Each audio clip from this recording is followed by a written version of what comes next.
David Hume, 1711 to 1776, was a Scottish philosopher, historian, and essayist whose ideas have profoundly impacted philosophy, psychology, and modern thought. His work challenged long-standing beliefs about human knowledge, causation, morality, religion, and all of which laid the groundwork for empiricism, scepticism, and ethical sentimentalism. Hume's insights questioned traditional views, proposing a radically different approach that continues to influence philosophy today. So we're going to have a look at the main ideas of David Hume. So we are going to look at empiricism and epistemology. We are going to look at the problem of causation. We're going to look at what they call Hume's fork. And we're going to look at Hume's moral philosophy. And finally, we are going to look at Hume's critique of religion. So those are the main ideas that we're going to explore in this short video. So buckle up. I hope you're ready. So we'll start with empiricism and epistemology. So Hume is one of the most famous proponents of empiricism. And empiricism is the view that all knowledge originates from sensory experience. In his monumental work, A Treatise of Human Nature, Hume argued that the mind is not a container for innate ideas or a rational soul as conceived by earlier philosophers. Instead, he proposed that the mind is merely a bundle of perceptions, a sequence of sensory impressions and ideas that lack any underlying stable core. So Hume distinguished between two types of mental content: impressions and ideas. So impressions are our sort of direct sensory experiences, such as like the colours we see, the sounds we hear, or the sensation we feel when we touch something hot. Impressions are vivid, intense, and immediate. Ideas, however, are essentially faint copies of impressions that we recall or combine in thought. Ideas are weaker and less intense than impressions. For example, the idea of colour is considerably less vivid than the experience of actually seeing it. So Hume argued that all ideas are ultimately derived from impressions. Any concept, he claimed, can be broken down into to its sort of sensory origin, challenging the belief in innate knowledge. Hume's radical empiricism led him to question the existence of a permanent self. In his famous words, "When I enter most intimately into what I call myself, I always stumble on some particular perception or other. I can never catch myself at any time without a perception, and never can observe anything but the perception." So for Hume, the self is not like some sort of unchanging essence. Instead, it is a collection of constantly changing impressions that don't have any like stable identity over time. So this view challenges ideas of personal responsibility, identity, and even moral accountability, which often presuppose a coherent, continuous self. René Descartes' famous declaration, "Cogito ergo sum," or "I think therefore I am," represented a search for absolute certainty. Descartes believed that this statement revealed an absolute truth about a stable thinking self. The res cogitans, or thinking substance. So, Descartes' rationalism posits that certain knowledge can be derived through innate ideas and deductive reasoning, independent of sensory experience. For Descartes, the self was an enduring, rational soul, which is distinct from the physical body. Hume, by contrast, found no self beyond the transient sequence of perceptions, leading him to a skeptical position on personal identity.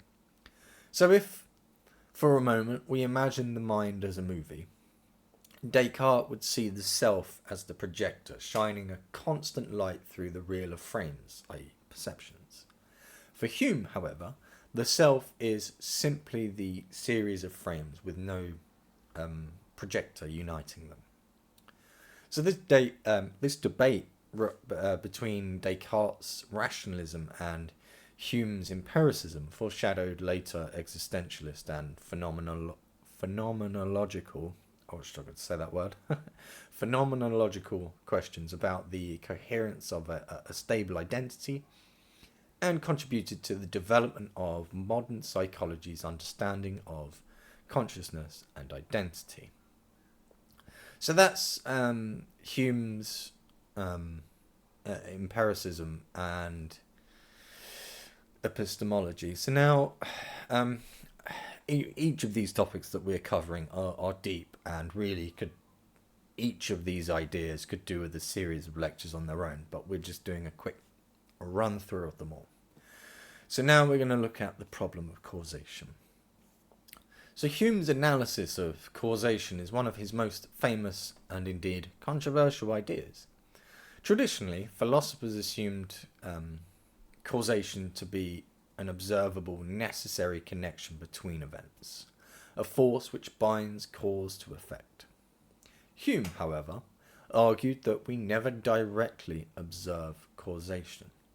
What we observe is simply a sequence, one event followed by another, repeatedly. For example, when we see one snooker ball hitting another, followed by the second ball moving, we assume that the first ball caused the movement of the second. Hume called this a pattern of constant conjunction. That's what he called it. But he argued that we have no direct experience of a necessary connection between cause and effect. So Hume's skeptical view of causation challenges the foundations of scientific reasoning.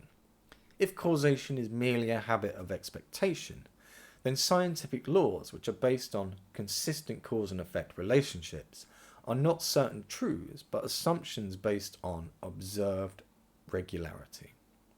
So this implies that scientific knowledge, while useful and reliable, is not ultimately grounded in an absolute truth, but is instead grounded in human psychology.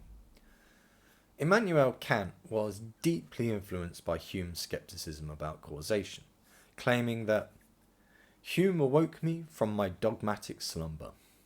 That's a wonderful quote right there.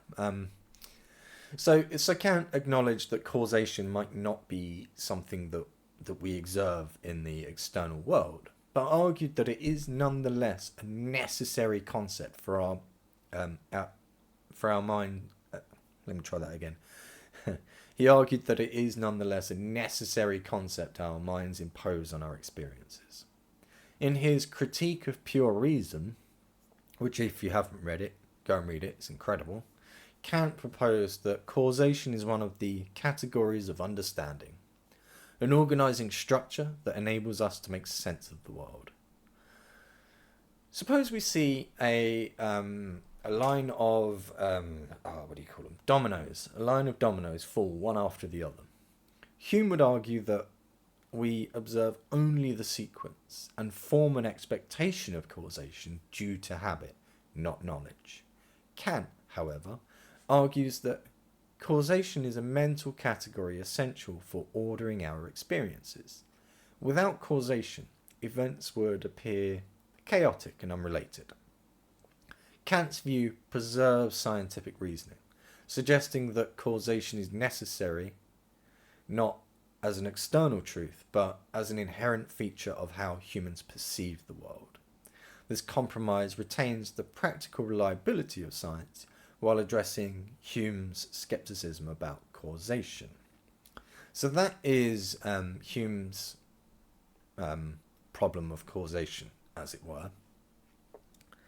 And there is a lot more to it. There is, it's he didn't do things I halves, so it's a deep topic, but much too deep to cover all in one quick video like we're doing today.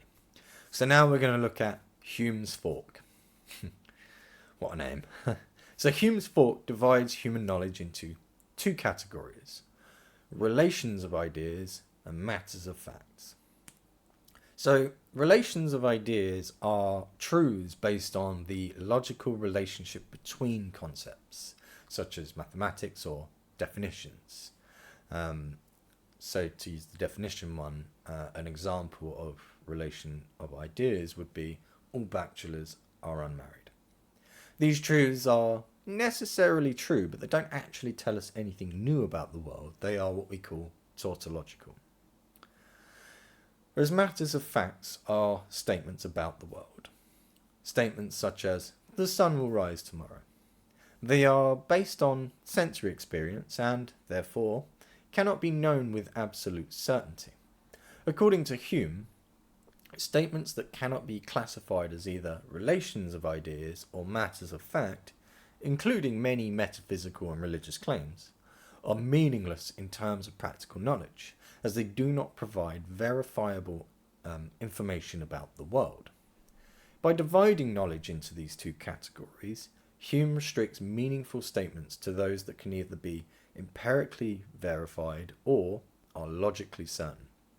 This view dismisses the metaphysical claims, such as the existence of a soul or even God, as unverifiable and therefore meaningless from a knowledge standpoint. This approach laid the groundwork for positivist thought, which prioritizes empirical verification. Plato argued for a realm of eternal forms or ideas, this realm of like perfect forms. So perfect concepts like justice or beauty that could be known through reason alone.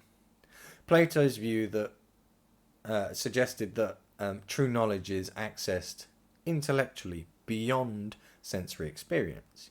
Hume, however, denied that any knowledge can exist outside of sensory experience, a stance that would later influence logical positivism. In the 20th century, logical positivists like A.J. Ayer, I think, drew on Hume's fork to argue that only statements that are verifiable by empirical observation can truly be considered meaningful. Ayer's language, truth, and logic argued that metaphysical and religious statements are nonsensical if they cannot be tested. So take the statement, the soul is immortal. Plato would argue that we can understand the soul through the soul's nature, through reason and intellectual insight. Hume and the logical positivists would dismiss the statement as meaningless, since it can't be sort of empirically verified or logically deduced. Hume's fork has been a cornerstone of scientific inquiry and logical positivism, which demand empirical evidence and avoid unverifiable metaphysical speculation. So that's Hume's fork in a nutshell, so to speak.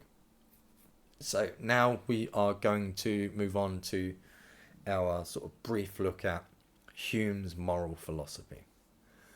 So Hume argued that morality is not based on reason, but on sentiment. He claimed that moral judgments are expressions of our emotions, and that reason alone cannot motivate moral action. In his words, reason is, and ought to be, the slave of the passions. As a quick aside, other than being an incredible philosopher and all of those things, Hume was an excellent writer.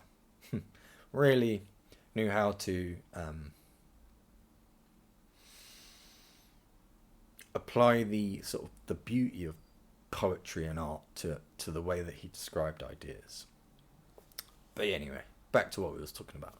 So Hume's moral sentimentalism suggests that what we call moral is driven by our emotional responses rather than like universal objective principles. This view implies that morality is subjective and relative, based on individual or cultural sentiments rather than being objective truths. Hume's position challenges ethical theories that seek objective moral principles, suggesting instead that moral judgments reflect feelings of approval or the other side, disapproval. Immanuel Kant, who was a big fan of David Hume,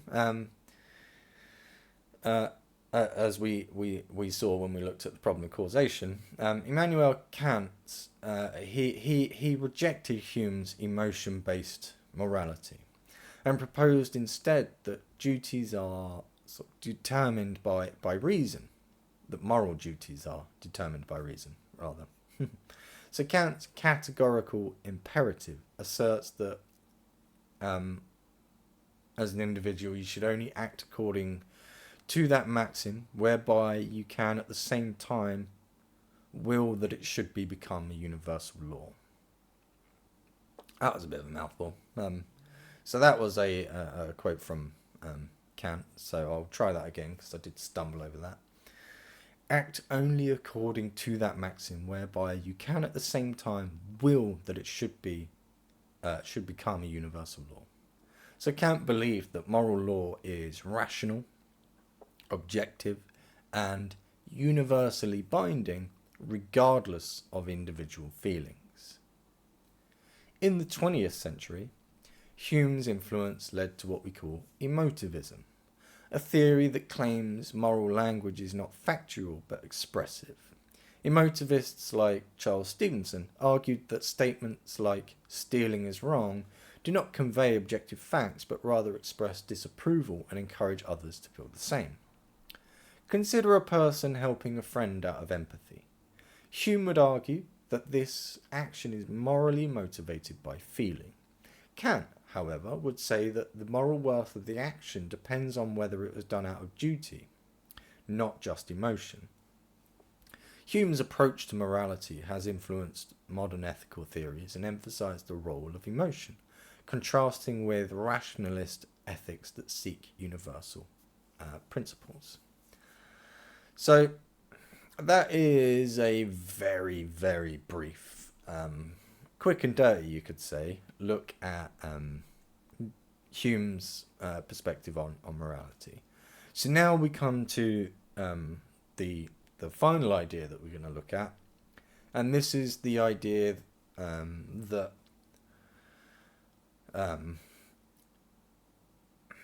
is perhaps most famous because it's his critique of religion.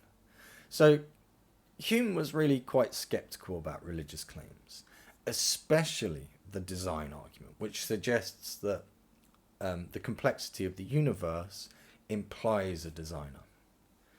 In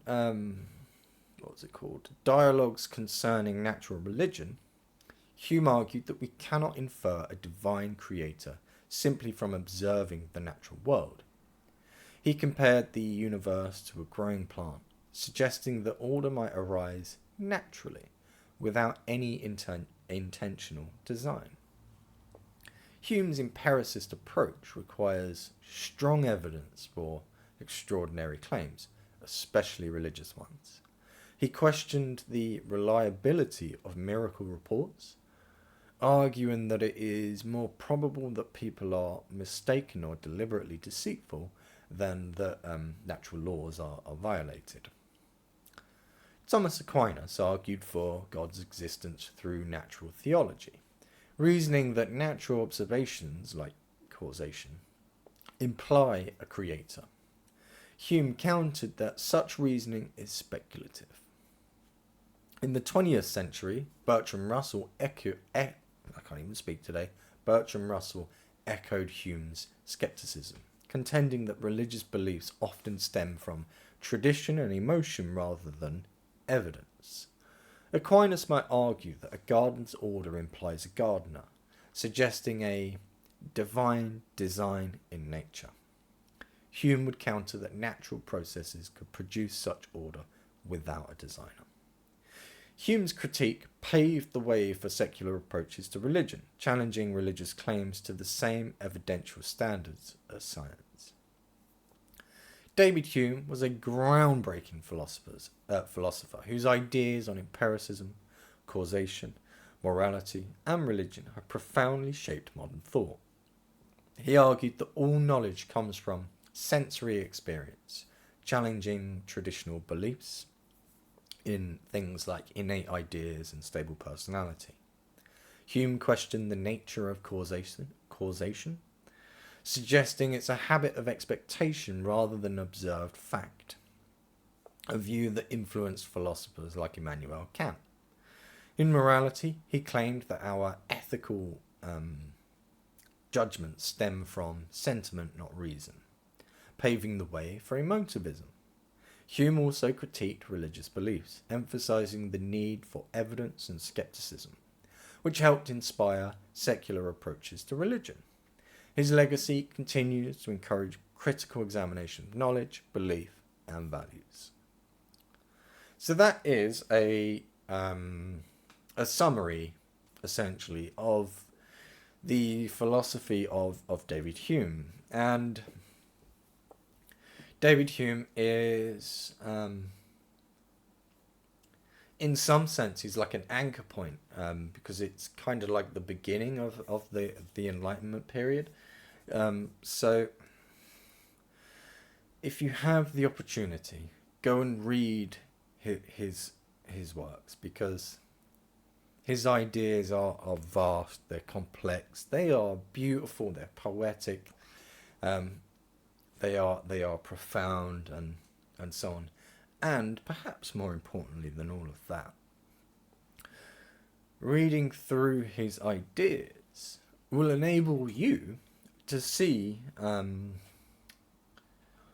where your sort of pre-programmed ideas are coming from. And by pre-programmed, I don't mean like an innate idea. I mean the ideas that are sort of foisted upon you by society and parents and so on and so forth. Because a lot of David Hume's ideas have been woven into Western society since he wrote them down. So they really are fascinating, and it really does encourage an introspective look at ourselves, and it is, on top of all of that, wonderfully written. There aren't many people in this world that have or had the ability to articulate their ideas in quite the same way as David Hume. He was incredible. So if you enjoyed this summary of Hume's philosophy, don't forget to do all the YouTube things like the video and subscribe to the channel and so on and so forth. If there's anything that I've missed out that you feel is really important, then jump in the comments and let me know. And if you think I've misunderstood the ideas of David Hume, then please jump in the comments and let me know, because that's how I improve my own knowledge, that's how we all learn, and so on and so forth. Learning is, in some sense, a collaborative experience. So if we all come together and correct one another and guide one another towards the truth, we all benefit. So that's it for today. I hope you enjoyed it. I appreciate you taking the time to listen to me talk for what probably seemed like a month, but I'm pretty sure it was only 20 minutes.